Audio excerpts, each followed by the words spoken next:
welcome back inside the Winter Garden Arena here in Ridgefield, Connecticut for period number 2 between BBD and the Wilton Warriors. Wilton with a 4-0 lead here after 1. Goals by Dean Donano, Brandon Janssen, and 2 for Tommy McHugh. You see Alex Fernandez has returned to the net for period 2. I'm not sure if the issue with Fernandez was physical or mental in nature, but Fernandez back on the ice for period 2. BBD still with 2 periods to chip away at the lead, but they have a long road to hoe with Tommy Schieser taking the draw. Hands it to Eric Fancher on the right side, battling there with Brandon Janssen. And it's cleared out. Remember, BBD still on a power play, and here comes a shorthanded breakaway for Tyler Everett, and Alex Fernandez sees it but can't stop the rebound. And so a shorthanded goal right off the bat, 17 seconds into the period, and it is now a 5-0 lead for Wilton.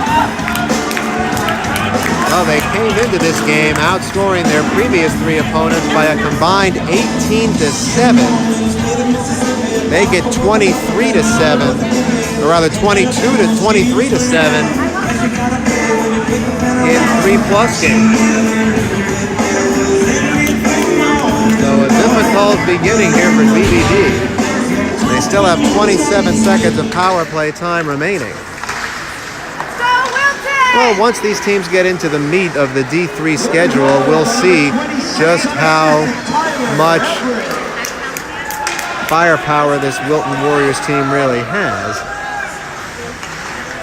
The two of the 3 opponents they beat before this were not teams you would expect to contend for a state championship, and it's tough to gauge, but they certainly have looked dominant here so far against BBD, with the penalty expired to Dean Donano.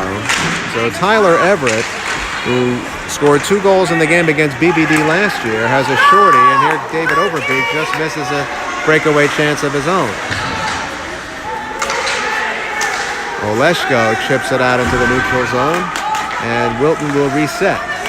That's the second game in 3 days for BBD, having dropped a 4-1 decision to Amity that was actually a bit more uplifting than the score would indicate, as BBD, after the first period, settled down and played Amity toe-to-toe.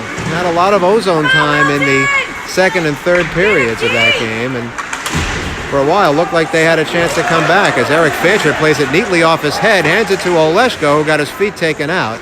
Lucas Thielen goes back for Wilton.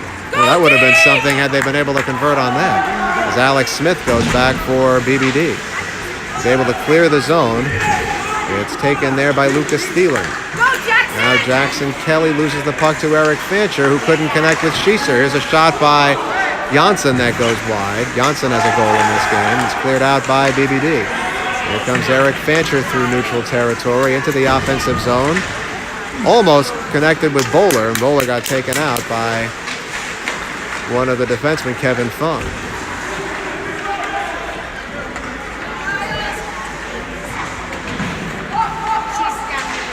And Kevin Fung, who played a lot of his youth hockey in Danbury, connects with Tyler Everett.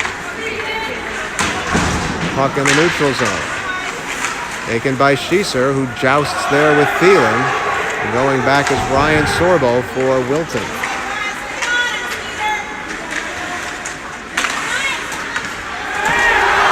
5-0 in favor of Wilton, as the Warriors are having some problems clearing their zone. This game's starting to get a little chippy, and there's already been a 5-minute major penalty here.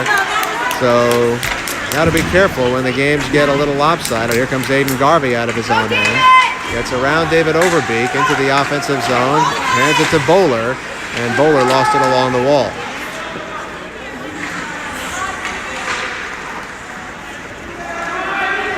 The last 3 games these teams played ended up in overtime.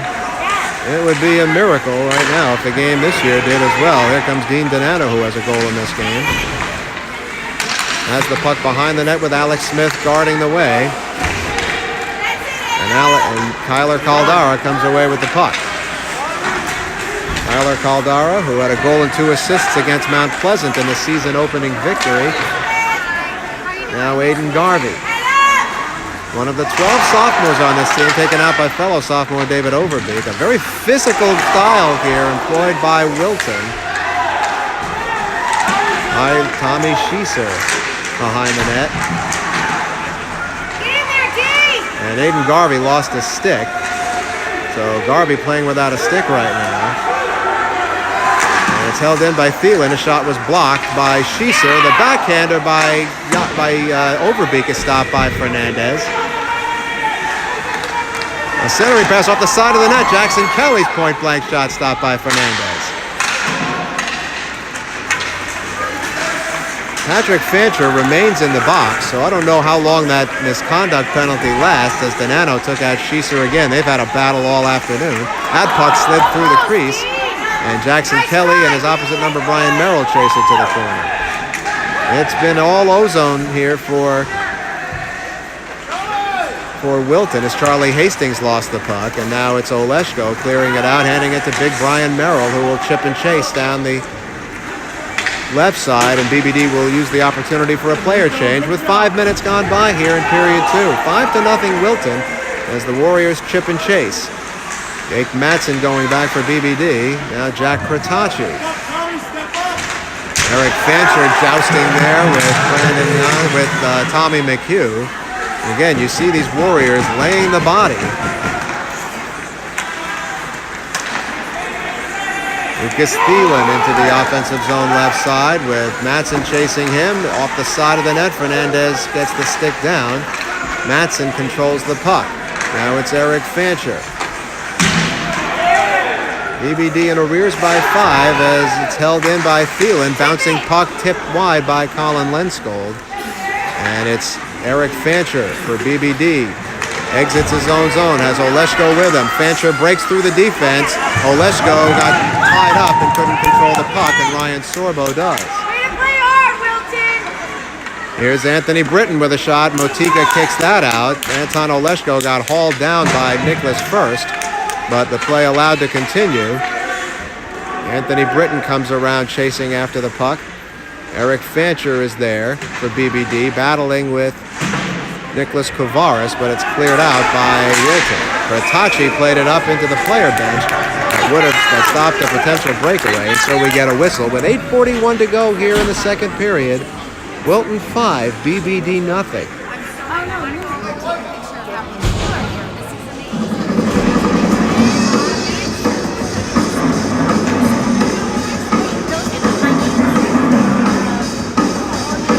You might not have expected this afternoon, considering BBD beat a Division I team in its opener and played a reasonably competitive game against a Division II team in their next outing. This is their first action against Division III competition, and it's been a tough go.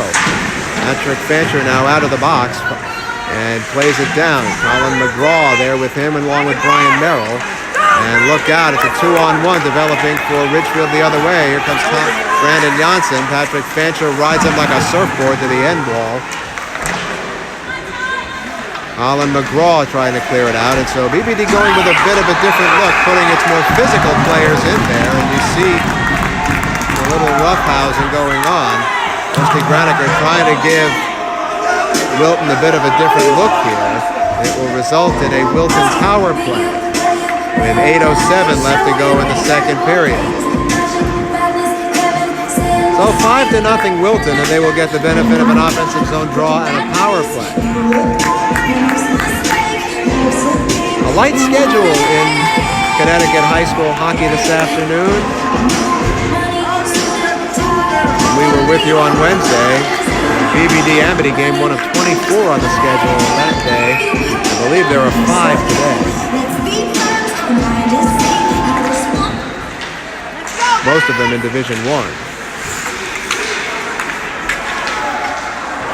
Here's a steal by Overbeek, and he slides it into the glove of Alex Fernandez, and play stops. Power play here for Wilton, up 5-0.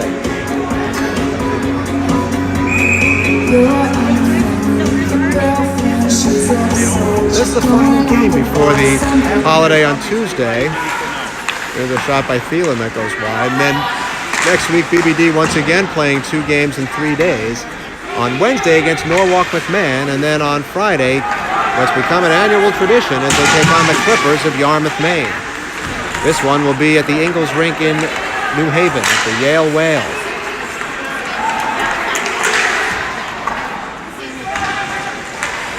David Overbeek behind the net, loses it to Tyler Caldara, now taking the puck away. And Tyler Everett got a penalty on that too. So it's no loss of manpower. They were coincidental roughing penalties, fighting majors basically. And so it's still 5-on-5 hockey, which means that'll be an icing call against BBD. With 7:06 to go here in the second period. So penalties against Tyler Everett, who has a goal in this game, and Colin McGraw. And so no loss of manpower on either side. Face off in the BBD zone.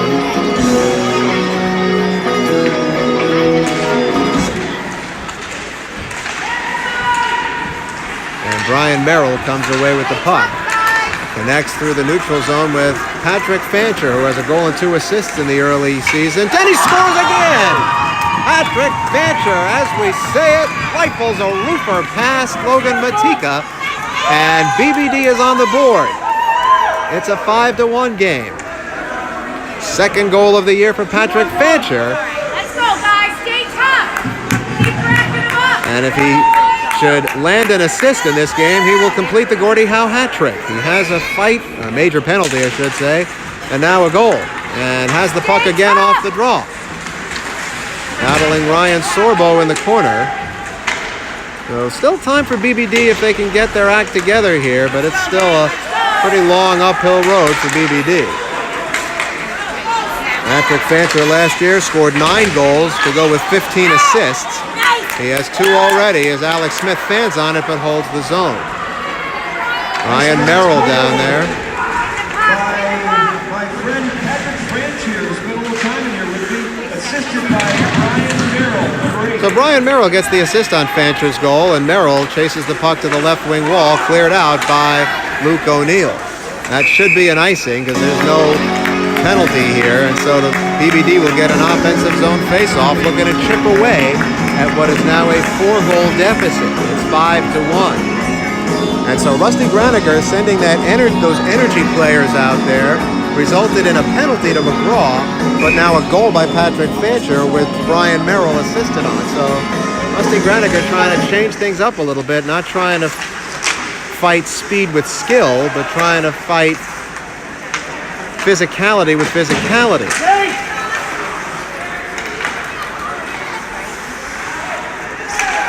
And Wilton will chase the puck down into their own zone. We have just under 6 minutes to go here in the second, with BBD now in arrears by 4.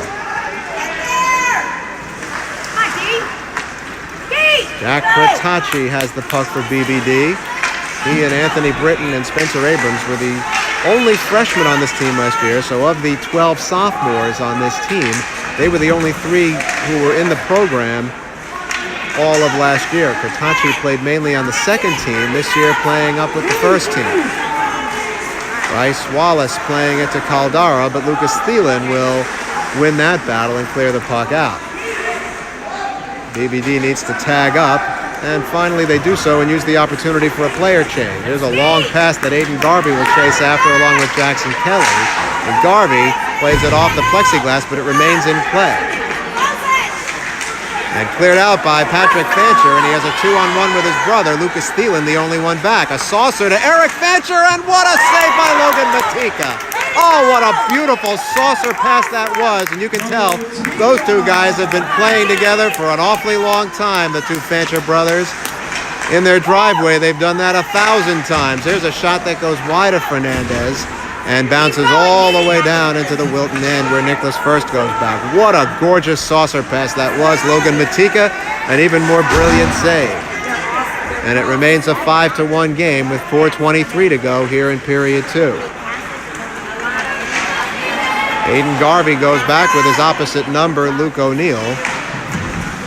Brandon Johnson has it down there for Wilton. Now Jake Matson for the Ice Cats. And it's held in by Colin Lenskold. A centering pass is chipped away by Garvey, but he turns it over. Now it's Eric Fancher through the neutral zone. Tried to connect with Patrick Fancher. Now it's Ryan Sorbo back the other way. Forced wide by Eric Fancher, who dumps him into the boards. I'm a little surprised the referee let that go, but he did. And Wilton will settle it down in their own end. Sorbo in front of the BBD bench has his pocket picked by Tommy Schieser. Into the corner, he's met there by Nicholas. First to Eric Fancher. Logan Matika is there to close the pads.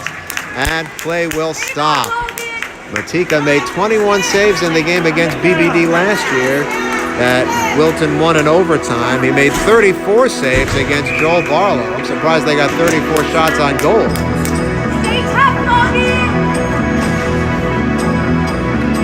3:24 to go in the second period as Wilton maintains a 4-goal lead. Alex Smith will hold the puck in at the left point, met there by Jackson Kelly, who forces the puck over the line. And now a breakaway here for David Overbeek in on Fernandez, and he scores. So what seemed like a harmless play for BBD turns into a goal for Wilton, and now they have a 6-1 lead. Second goal of the game for David Overbeek. Second multi-goal game of the year for David Overbeek. What an auspicious debut for Wilton it's been for David Overbeek. Just a sophomore who did not play on this team last year. Now it is a 6-1 game.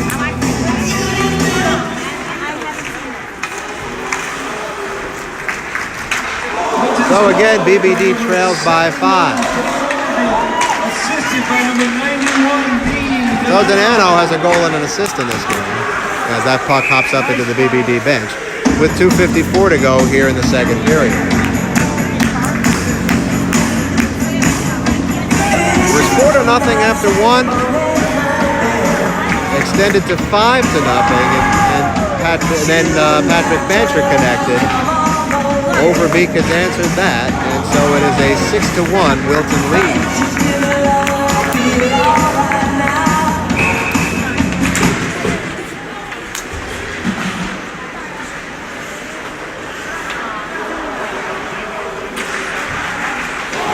Puck loose in the neutral zone in front of the BBD bench, and Lucas Thielen will chase back after him. So a 6-1 lead here for the Wilton Warriors as Lucas Thielen rushes it up.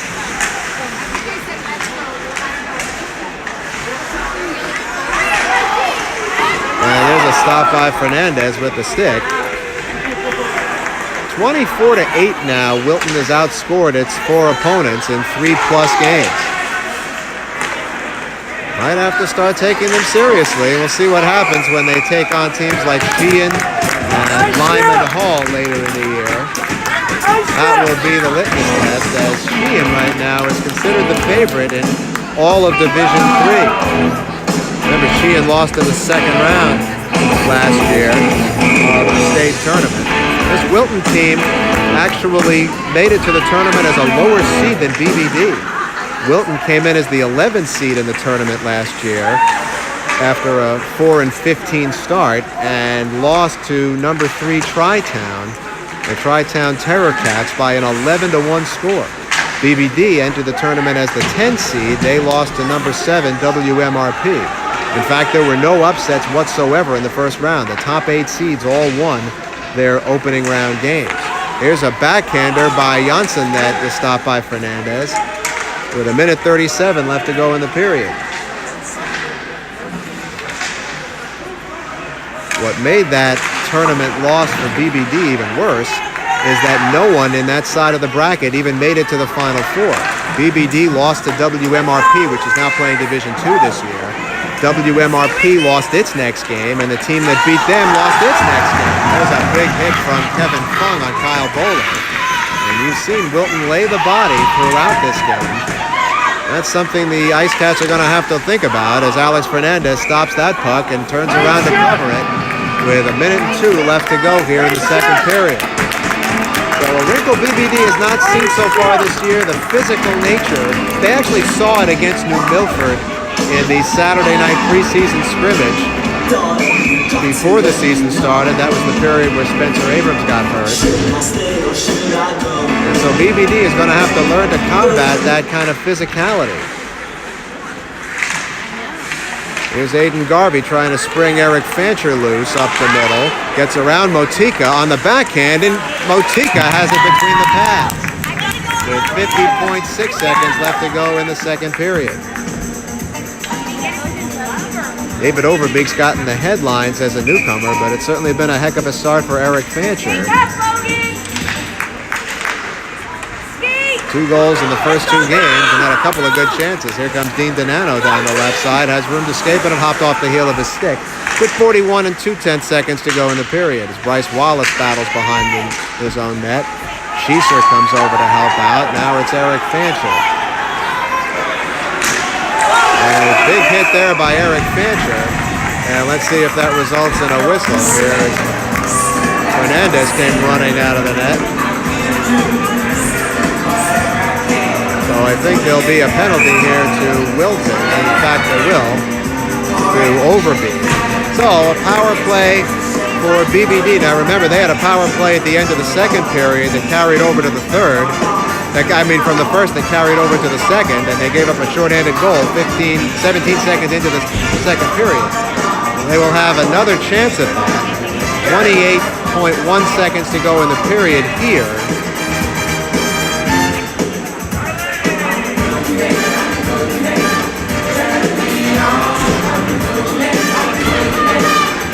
And that, of course, would carry over as well. Tyler Caldara will take the draw. So a penalty to Overbeek, and the puck slides into the neutral zone right off the faceoff. Jake Mattson goes back to keep it away from Tyler Everett. We're down to 19 seconds to go. One last rush attempt for BBD here in the period as Brian Merrill has the puck. Tried an outlet for Caldara that got broken up with 10 seconds to go. And shorthanded, here comes Wilton, but the period will end with Wilton maintaining a 6-1 lead.